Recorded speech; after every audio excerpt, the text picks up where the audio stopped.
ओम शांति 10 मे 2025 प्रातः मुरली बाबा कहते मीठे बच्चे ज्ञानर पॉइंट गुड़ी को स्मृति रे रखिले बहुत खुशी रहिबो।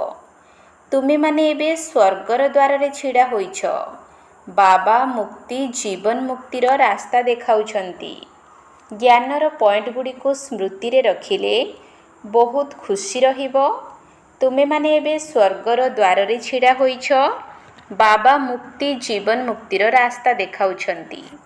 प्रश्न निजर रेजिस्टर अर्थात चरित्र को ठीक रखिबा पाई केउ कथा प्रति निश्चित ध्यान देबाकू हेबो। निजर रेजिस्टर अर्थात चरित्र को ठीक रखिबा पाई केउ कथा प्रति निश्चित ध्यान देबाकू हेबो। उत्तर ध्यान रहुजे मन वचन कर्म रे मु काहाको दुख देउ नाही तो। निजर स्वभाव बहुत फास्ट क्लास मिठा हेबा उचित। माया नाक कान धरी एपरी कोनोसी कर्तव्य न कराऊ जहा द्वारा काहाको दुख मिलिबो। जदि दुख देव तेबे बहुत पश्चाताप करिबाकू पड़िबो एवं रेजिस्टर खराब होई जिवो। गीत नयनहीन को राह दिखाओ प्रभु। ओम शांति। बाबा पिला मानकू बुझाउछंती। बहुत सहज रास्ता देखाई दिया जाउथिले मध्य पिला माने झुंटीबारे लागिछंती। जेतेबेले पिला माने बाबांको सम्मुख रे बसुछंती सेतेबेले जानुछंती जे हमकू बाबा पाठ पढ़ाउछंती। शांति धाम को जीवार रास्ता देखाउछंती। बहुत सहज अटे।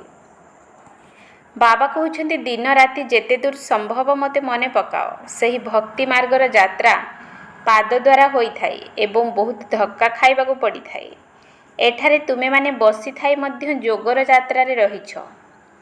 बाबा एकथा मध्य कहिछंती दैवी गुण धारण करिबाकू हेबो। शैतानी अवगुण को समाप्त करी चल। कौनसी भी शैतानी काम कर नाही। एहा द्वारा विकर्म मध्य जमा होई जाई थाए।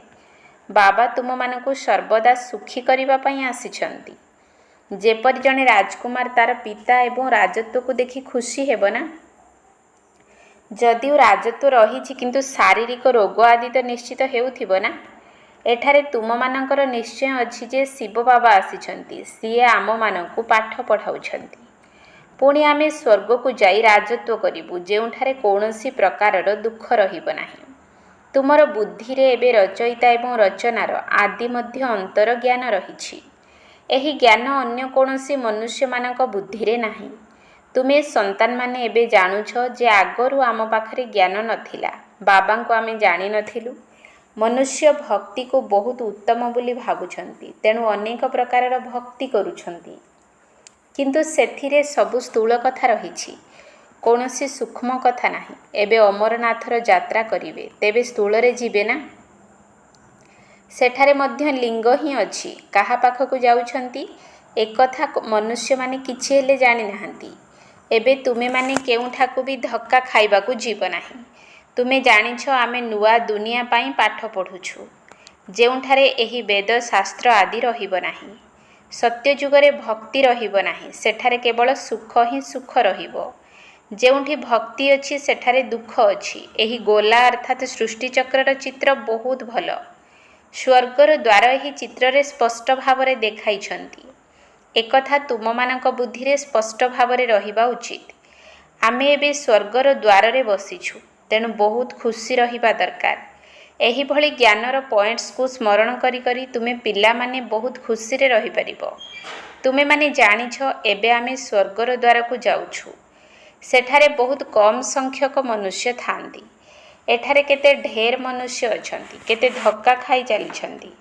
दान पुण्य करूछंती। साधु मानक पछरे केते घूरी बुलुछंती। तथापि मध्य डाकिबारे लागिछंती हे प्रभु नयनहीन को रास्ता देखाओ। तेबे समस्ते सर्वदा मुक्ति जीवन मुक्तिर रास्ता चाहुछंती। एहा पुराणा दुखर दुनिया। एकथा मध्य केवल तुमे माने ही जानिछ। अन्य काहाको एकथा जणा नाही। कलिजुगर आयुष हजार हजार वर्ष बोली कहि देउछंती। तेणु बिचरा माने अंधकार रे अछंती ना। तुम मानक भितरे मध्य क्रमानुसारे जानिछंती जे वास्तव रे आमर बाबा आमको राजयोगर शिक्षा देउछंती। जेपरि बारिस्टरी जोग इंजीनियरिंग जोग मध्य कुहाजिबो ना। କାରଣ ସେ ପାଠପଢ଼ାରେ ବିଦ୍ୟାର୍ଥୀମାନେ ଶିକ୍ଷକଙ୍କୁ ମନେ ପକାଇଥାନ୍ତି। ବାରିଷ୍ଟରୀର ଜ୍ଞାନ ଦ୍ୱାରା ମନୁଷ୍ୟ ବାରିଷ୍ଟର ହୋଇଯିବେ। ଏହା ହେଲା ରାଜଯୋଗ। ଆମର ବୁଦ୍ଧିର ଯୋଗ ପରମପିତା ପରମାତ୍ମାଙ୍କ ସହିତ ରହିଛି। ତେଣୁ ତୁମମାନଙ୍କ ଖୁସିର ପାରଦ ଏକଦମ ଚଢ଼ି ରହିବା ଉଚିତ। ତୁମମାନଙ୍କୁ ବହୁତ ମିଠା ହେବାକୁ ପଡ଼ିବ। ସ୍ୱଭାବ ମଧ୍ୟ ବହୁତ ଫାଷ୍ଟ କ୍ଲାସ୍ ହେବା ଦରକାର। ତୁମମାନଙ୍କ ସ୍ୱଭାବ ଦ୍ୱାରା ଯେପରି କାହାକୁ ଦୁଃଖ ନ ମିଳୁ। ସମସ୍ତେ ଚାହୁଁଛନ୍ତି ଆମ ଦ୍ୱାରା କାହାକୁ ଦୁଃଖ ନ ମିଳୁ, କିନ୍ତୁ ତଥାପି ମାୟା ନାକ କାନକୁ ଧରି ଭୁଲ କରାଇ ଦେଉଛି। ପୁଣି ଭିତରେ ପଶ୍ଚାତାପ କରୁଛନ୍ତି, ମୁଁ ବିନା ଦୋଷରେ ତାଙ୍କୁ ଦୁଃଖ ଦେଲି, କିନ୍ତୁ ରେଜିଷ୍ଟରରେ ତ ଦାଗ ଲାଗିଗଲା ନା। ତେଣୁ ଏଭଳି ଚେଷ୍ଟା କରିବା ଦରକାର, ମୁଁ କାହାକୁ ହେଲେ ମନ ବଚନ କର୍ମରେ ଦୁଃଖ ଦେବି ନାହିଁ। ବାବା ଆସୁଛନ୍ତି ଆମକୁ ଏପରି ଦେବତା କରିବା ପାଇଁ। ଇଏ କ'ଣ କେବେ କାହାକୁ ଦୁଃଖ ଦିଅନ୍ତି କି? ଲୌକିକ ଶିକ୍ଷକମାନେ ପାଠ ପଢ଼ାଇଥାନ୍ତି, କାହାକୁ ଦୁଃଖ ତ ଦେଇନଥାନ୍ତି ନା। ହଁ, ଯଦି ପିଲାମାନେ ଭଲ ଭାବରେ ପାଠ ନ ପଢ଼ନ୍ତି ତେବେ ତାଙ୍କୁ ଦଣ୍ଡ ଆଦି ଦେଇଥାନ୍ତି। ଆଜିକାଲି ମାଡ଼ ଦେବାର ନିୟମ ମଧ୍ୟ ବନ୍ଦ ହୋଇଗଲାଣି। ତୁମେ ହେଉଛ ଆତ୍ମିକ ଟିଚର। ତୁମର କାମ ହେଲା ପାଠ ପଢ଼ାଇବା, ତା ସହିତ ମ୍ୟାନର୍ସ ଅର୍ଥାତ୍ ଶିଷ୍ଟାଚାର ଶିଖାଇବା।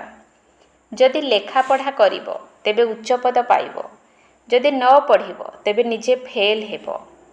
ଏହି ବାବା ମଧ୍ୟ ପ୍ରତିଦିନ ଆସି ଆମମାନଙ୍କୁ ପାଠ ପଢ଼ାଉଛନ୍ତି, ମ୍ୟାନର୍ସ ମଧ୍ୟ ଶିଖାଉଛନ୍ତି। ଏହି ଶିକ୍ଷା ଦେବା ପାଇଁ ପ୍ରଦର୍ଶନୀ ଆଦିର ବ୍ୟବସ୍ଥା କରୁଛନ୍ତି। ସମସ୍ତେ ପ୍ରଦର୍ଶନୀ ଏବଂ ପ୍ରୋଜେକ୍ଟର ମାଗୁଛନ୍ତି। ପ୍ରୋଜେକ୍ଟର୍ସ ମଧ୍ୟ ହଜାର ହଜାର ସଂଖ୍ୟାରେ ନେବେ। ପ୍ରତ୍ୟେକ କଥା ବାବା ବହୁତ ସହଜ କରି ବତାଉଛନ୍ତି। ଅମରନାଥଙ୍କ ତୀର୍ଥରେ ସେବା କରିବା ମଧ୍ୟ ବହୁତ ସହଜ। ଚିତ୍ର ଉପରେ ତୁମେମାନେ ବୁଝାଇ ପାରିବ ଜ୍ଞାନ କ'ଣ ଏବଂ ଭକ୍ତି କ'ଣ। ଜ୍ଞାନ ଏପଟେ, ଭକ୍ତି ସେପଟେ। ଅର୍ଥାତ୍ ଜ୍ଞାନ ଦ୍ୱାରା ସ୍ୱର୍ଗ ପ୍ରାପ୍ତି ହୋଇଥାଏ ଏବଂ ଭକ୍ତି ଦ୍ୱାରା ନର୍କ। ଏହା ସମ୍ପୂର୍ଣ୍ଣ ସତ୍ୟ ଅଟେ। ତୁମେମାନେ ଏବେ ଯେଉଁ ପାଠ ପଢ଼ୁଛ ତାହା ବହୁତ ସହଜ। ଅନ୍ୟମାନଙ୍କୁ ଭଲ ଭାବରେ ପାଠ ପଢ଼ାଇ ମଧ୍ୟ ପାରୁଛ, କିନ୍ତୁ ଯୋଗର ଯାତ୍ରା କାହିଁ? ଏସବୁ ହେଲା ବୁଦ୍ଧିର କଥା। ଆମମାନଙ୍କୁ ବାବାଙ୍କୁ ବହୁତ ମନେ ପକାଇବାକୁ ହେବ, କିନ୍ତୁ ଏଥିରେ ହିଁ ମାୟା ବିଘ୍ନ ପକାଇଥାଏ ଏବଂ ଯୋଗ ତୁଟାଇ ଦେଇଥାଏ। ବାବା କହୁଛନ୍ତି ତୁମେମାନେ ସବୁ ଯୋଗର ଯାତ୍ରାରେ ବହୁତ କମଜୋର ଅଛ। ଭଲ ଭଲ ମହାରଥୀମାନେ ମଧ୍ୟ ଏଥିରେ ବହୁତ କମଜୋର ଅଟନ୍ତି। ଭାବିଥାନ୍ତି ଏହାଙ୍କ ପାଖରେ ଜ୍ଞାନ ବହୁତ ଭଲ ରହିଛି, ତେଣୁ ଏ ମହାରଥୀ ଅଟନ୍ତି। ବାବା କହୁଛନ୍ତି ସୈନ୍ୟମାନଙ୍କ ଭିତରେ ଅଶ୍ୱାରୋହୀ ଏବଂ ପଦାତିକ ମଧ୍ୟ ଥାଆନ୍ତି ନା। ଯେଉଁମାନେ ଯୋଗଯୁକ୍ତ ହୋଇ ରହୁଛନ୍ତି ସେହିମାନେ ହିଁ ମହାରଥୀ ଅଟନ୍ତି।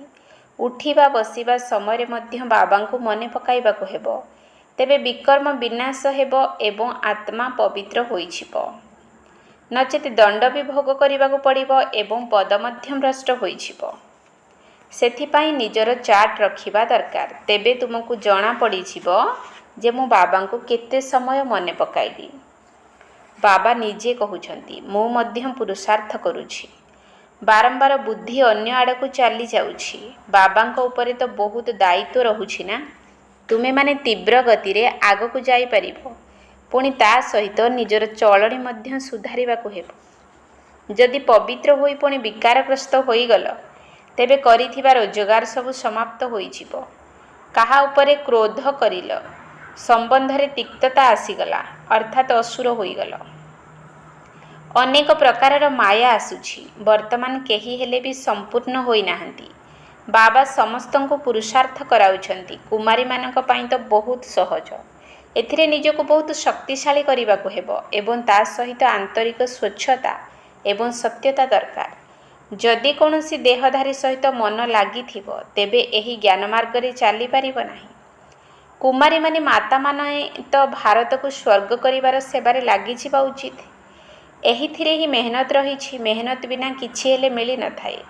ତୁମକୁ 21 ଜନ୍ମ ପାଇଁ ରାଜତ୍ୱ ମିଳୁଛି, ତେଣୁ କେତେ ମେହନତ କରିବା ଉଚିତ। ସେ ପାଠ ମଧ୍ୟ ବାବା ଏଥିପାଇଁ ପଢ଼ିବାକୁ ଦେଉଛନ୍ତି। କହୁଛନ୍ତି ଏଥିରେ ପକ୍କା ଅର୍ଥାତ୍ ଦକ୍ଷ ହେବା ପର୍ଯ୍ୟନ୍ତ ପଢ଼। ଏପରି ନ ହେଉ ଉଭୟ ପକ୍ଷରୁ ଚାଲିଯିବ। କେହି କେହି କାହା କାହାର ନାମ ରୂପର ବନ୍ଧନରେ ବାନ୍ଧି ହୋଇ ସତ୍ୟାନାଶ ହୋଇଯାଇଥାନ୍ତି। ଭାଗ୍ୟବାନ ସନ୍ତାନମାନେ ହିଁ ଶରୀରର ଅଭିମାନକୁ ଭୁଲି ନିଜକୁ ଅଶରୀରୀ ଆତ୍ମା ମନେକରି ବାବାଙ୍କୁ ମନେ ପକାଇବାର ପୁରୁଷାର୍ଥ କରିପାରିବେ। ବାବା ପ୍ରତିଦିନ ବୁଝାଉଛନ୍ତି ପିଲାମାନେ ତୁମେ ଶରୀରର ଅଭିମାନକୁ ଛାଡ଼ି ଦିଅ। ଆମେମାନେ ହେଲୁ ଅଶରୀରୀ ଆତ୍ମା। ଏବେ ଘରକୁ ଯିବାକୁ ହେବ। ଏହି ଶରୀରକୁ ଏହିଠାରେ ହିଁ ଛାଡ଼ିଦେବାକୁ ହେବ। ତାହା ମଧ୍ୟ ସେତେବେଳେ ଛାଡ଼ିପାରିବ ଯେତେବେଳେ ନିରନ୍ତର ବାବାଙ୍କର ସ୍ମୃତିରେ ରହି କର୍ମାତୀତ ହୋଇଯିବ। ଏସବୁ ହେଲା ବୁଦ୍ଧିର କାମ। କିନ୍ତୁ ଯଦି କାହାର ଭାଗ୍ୟରେ ନଥିବ ତେବେ ପୁରୁଷାର୍ଥ କ'ଣ କରାଇବ? ବୁଦ୍ଧିରେ ଏକଥା ରହିବା ଉଚିତ ଯେ ଆମେ ଅଶରୀରୀ ଆସିଥିଲୁ। ପ୍ରଥମେ ସୁଖର କର୍ମ ସମ୍ବନ୍ଧରେ ଆସିଲୁ, ପୁଣି ରାବଣ ରାଜ୍ୟରେ ବିକାରୀ ବନ୍ଧନରେ ଆବଦ୍ଧ ହୋଇଗଲୁ। ଏବେ ପୁଣି ବାବା କହୁଛନ୍ତି ଅଶରୀରୀ ହୋଇ ଘରକୁ ଯିବାକୁ ହେବ। ତେଣୁ ନିଜକୁ ଆତ୍ମା ମନେକରି ମୋତେ ମନେ ପକାଅ। ଆତ୍ମା ହିଁ ପତିତ ହୋଇଯାଇଛି। ସେଥିପାଇଁ ଆତ୍ମା କହୁଛି, ହେ ପତିତ ପାବନ ଆସ। ତେଣୁ ଏବେ ତୁମମାନଙ୍କୁ ପତିତରୁ ପାବନ ହେବାର ଉପାୟ ମଧ୍ୟ ବତାଉଛନ୍ତି। ଆତ୍ମା ହେଉଛି ଅବିନାଶୀ। ତୁମେ ଆତ୍ମା ଏଠାରେ ଶରୀର ଧାରଣ କରି ଅଭିନୟ କରିବା ପାଇଁ ଆସିଛ। ଏକଥା ମଧ୍ୟ ବାବା ଏବେ ବୁଝାଉଛନ୍ତି। ଯାହାଙ୍କୁ କଳ୍ପ ପୂର୍ବରୁ ବୁଝାଇଥିଲେ ସେହିମାନେ ହିଁ ଏଠାକୁ ଆସିବେ। ଏବେ ବାବା କହୁଛନ୍ତି କଳିଯୁଗୀ ସମ୍ବନ୍ଧକୁ ଭୁଲିଯାଅ। ତୁମମାନଙ୍କୁ ତ ଏବେ ଘରକୁ ଫେରିବାକୁ ହେବ। ଏହି ଦୁନିଆ ହିଁ ସମାପ୍ତ ହୋଇଯିବ। ଏଥିରେ କୌଣସି ସାର ନାହିଁ। ସେଥିପାଇଁ ତ ଭଗବାନଙ୍କୁ ଖୋଜୁଛନ୍ତି। ଭଗବାନଙ୍କ ସହିତ ମିଶିବା ପାଇଁ ଭକ୍ତି କରୁଛନ୍ତି। ଭାବୁଛନ୍ତି ଭକ୍ତି ବହୁତ ଭଲ। ବହୁତ ଭକ୍ତି କରିଲେ ଭଗବାନ ମିଳିବେ ଏବଂ ସଦ୍ଗତିକୁ ନେଇଯିବେ। ଏବେ ତୁମର ଭକ୍ତି ପୁରା ହେଉଛି। ତେଣୁ ତୁମ ମୁଖରୁ ହେ ରାମ, ହେ ଭଗବାନ ଏହିଭଳି ଭକ୍ତିର ଶବ୍ଦ ମଧ୍ୟ ନ ବାହାରୁ। ତୁମର ଏହିଭଳି ଭାବନା ବନ୍ଦ ହୋଇଯିବା ଉଚିତ। ବାବା କେବଳ ଗୋଟିଏ କଥା କହୁଛନ୍ତି, ମୋତେ ମନେ ପକାଅ। ଏହି ଦୁନିଆ ହିଁ ତମ ପ୍ରଧାନ ଅଟେ। ସତୋ ପ୍ରଧାନ ଆତ୍ମାମାନେ ସତ୍ୟଯୁଗରେ ରହିବେ।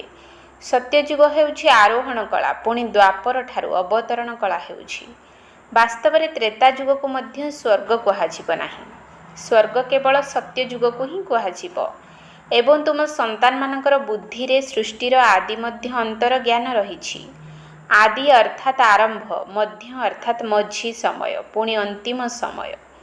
ମଧ୍ୟ ସମୟରେ ରାବଣ ରାଜ୍ୟ ଆରମ୍ଭ ହୋଇଥାଏ। ବାବା କେବଳ ଭାରତରେ ହିଁ ଆସିଥାନ୍ତି। ଭାରତ ହିଁ ପତିତ ଏବଂ ପାବନ ହେଉଛି। 84 ଜନ୍ମ ମଧ୍ୟ ଭାରତବାସୀ ହିଁ ନେଉଛନ୍ତି। ବାକି କ୍ରମାନ୍ୱୟରେ ଅନ୍ୟ ସବୁ ଧର୍ମର ଆତ୍ମାମାନେ ଆସୁଛନ୍ତି। ସୃଷ୍ଟିରୂପୀ ବୃକ୍ଷର ବୃଦ୍ଧି ହେଉଛି। ସେମାନେ ପୁଣି ସେହି ସମୟରେ ହିଁ ଆସିବେ। ଏହି କଥା ଆଉ କାହାରି ବୁଦ୍ଧିରେ ନଥିବ। ତୁମମାନଙ୍କ ଭିତରେ ମଧ୍ୟ ସମସ୍ତେ ଧାରଣ କରିପାରିବେ ନାହିଁ। ଏହି 84 ଜନ୍ମର ଚକ୍ର ବୁଦ୍ଧିରେ ରହିଲେ ମଧ୍ୟ ଖୁସିରେ ରହିବ। ଏବେ ବାବା ଆମକୁ ନେଇଯିବା ପାଇଁ ଆସିଛନ୍ତି। ସଚ୍ଚା ସଚ୍ଚା ପ୍ରେମିକ ଆସିଛନ୍ତି, ଯାହାଙ୍କୁ ଆମେ ଭକ୍ତି ମାର୍ଗରେ ବହୁତ ମନେ ପକାଉଥିଲୁ। ସେ ଆମମାନଙ୍କୁ ଘରକୁ ନେଇଯିବା ପାଇଁ ଆସିଛନ୍ତି। କିନ୍ତୁ ମନୁଷ୍ୟମାନେ ଏକଥା ଜାଣିନାହାନ୍ତି ଯେ ଶାନ୍ତି ମଧ୍ୟ କାହାକୁ କୁହାଯାଉଛି। ଆତ୍ମା ତ ହେଉଛି ହିଁ ଶାନ୍ତ ସ୍ୱରୂପ। ଆତ୍ମାକୁ ଏହି ଆର୍ଗନ୍ସ ଅର୍ଥାତ୍ କର୍ମେନ୍ଦ୍ରିୟ ମିଳିଛି। ତେଣୁ କର୍ମ କରିବାକୁ ପଡ଼ୁଛି। ବାବା ଯିଏକି ଶାନ୍ତିର ସାଗର ଅଟନ୍ତି, ସେ ସମସ୍ତଙ୍କୁ ସାଥିରେ ନେଇଯାଇଥାନ୍ତି। ତେବେ ଯାଇ ସମସ୍ତଙ୍କୁ ଶାନ୍ତି ମିଳିବ। ସତ୍ୟ ଯୁଗରେ ତୁମକୁ ଶାନ୍ତି ଏବଂ ସୁଖ ଉଭୟ ମିଳିବ। ବାକି ସବୁ ଆତ୍ମାମାନେ ଶାନ୍ତି ଧାମକୁ ଚାଲିଯିବେ। ବାବାଙ୍କୁ ହିଁ ଶାନ୍ତିର ସାଗର କୁହାଯାଉଛି। ଏକଥା ମଧ୍ୟ ବହୁତ ସନ୍ତାନମାନେ ଭୁଲି ଯାଉଛନ୍ତି, କାହିଁକିନା ଦେହ ଅଭିମାନରେ ରହୁଛନ୍ତି। ଦେହୀ ଅଭିମାନୀ ହେଉନାହାନ୍ତି। ବାବା ସମସ୍ତଙ୍କୁ ଶାନ୍ତି ତ ଦେଉଛନ୍ତି ନା। ଚିତ୍ରରେ ସଙ୍ଗମ ଯୁଗ ସମ୍ବନ୍ଧରେ ବୁଝାଅ। ବର୍ତ୍ତମାନ ସମସ୍ତେ ଅଶାନ୍ତ। ସତ୍ୟ ଯୁଗରେ ତ ଏତେ ଧର୍ମ ହିଁ ନଥିବ। ସମସ୍ତେ ଶାନ୍ତି ଧାମକୁ ଚାଲିଯିବେ। ସେଠାରେ ସମସ୍ତଙ୍କୁ ମନ ଭରି ଶାନ୍ତି ମିଳିବ। ତୁମର ରାଜତ୍ୱରେ ଶାନ୍ତି ଏବଂ ସୁଖ ଉଭୟ ରହିବ। ସତ୍ୟ ଯୁଗରେ ପବିତ୍ରତା, ସୁଖ, ଶାନ୍ତି ସବୁକିଛି ତୁମମାନଙ୍କୁ ମିଳିବ। ମୁକ୍ତିଧାମକୁ ସୁଇଟ୍ ହୋମ୍ କୁହାଯାଏ। ସେଠାରେ କେହି ପତିତ ଦୁଃଖୀ ହେବେ ନାହିଁ।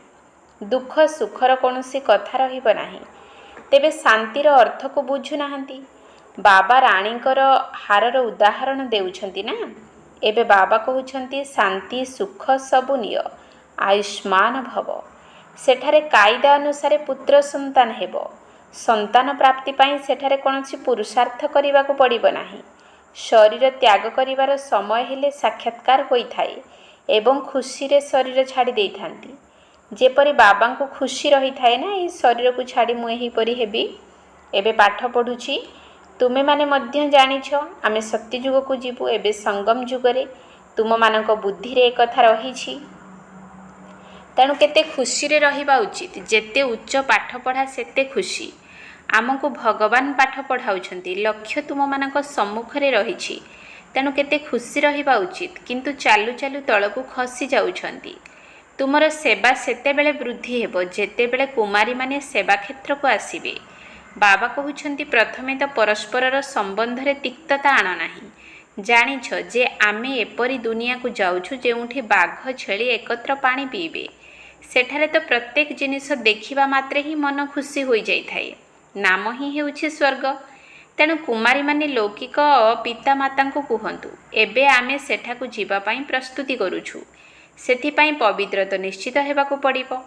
ବାବା କହୁଛନ୍ତି କାମ ମହାଶତ୍ରୁ ଅଟେ। ଏବେ ମୁଁ ଯୋଗିନୀ ହୋଇଛି, ସେଥିପାଇଁ ପତିତ ହୋଇପାରିବି ନାହିଁ। କଥା କହିବାରେ ନିର୍ଭୀକପଣିଆ ଆବଶ୍ୟକ।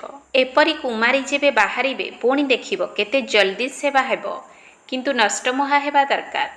ଥରେ ମରିଗଲେ ଅର୍ଥାତ୍ ବୁଦ୍ଧିରୁ ଭୁଲିଗଲେ ପୁଣି ସ୍ମୃତିରେ ଆସିବା ଉଚିତ ନୁହେଁ। କିନ୍ତୁ ବହୁତଙ୍କୁ ଘରର ପିଲାଛୁଆ ଆଦିଙ୍କର ସ୍ମୃତି ଆସିଯାଉଛି। ତେବେ ବାବାଙ୍କ ସାଥିରେ ଯୋଗ କିପରି ଲାଗିବ? ଏଥିରେ ତ ଏକଥା ବୁଦ୍ଧିରେ ରହିବା ଉଚିତ ଯେ ମୁଁ ହେଉଛି ବାବାଙ୍କର। ଏହି ପୁରୁଣା ଦୁନିଆର ବିନାଶ ହେବ। ତେଣୁ ବାବା କହୁଛନ୍ତି ମୋତେ ମନେ ପକାଅ। ଆଚ୍ଛା, ମିଠା ମିଠା ଶିଖିଲ ଦେ ସନ୍ତାନମାନଙ୍କ ପ୍ରତି।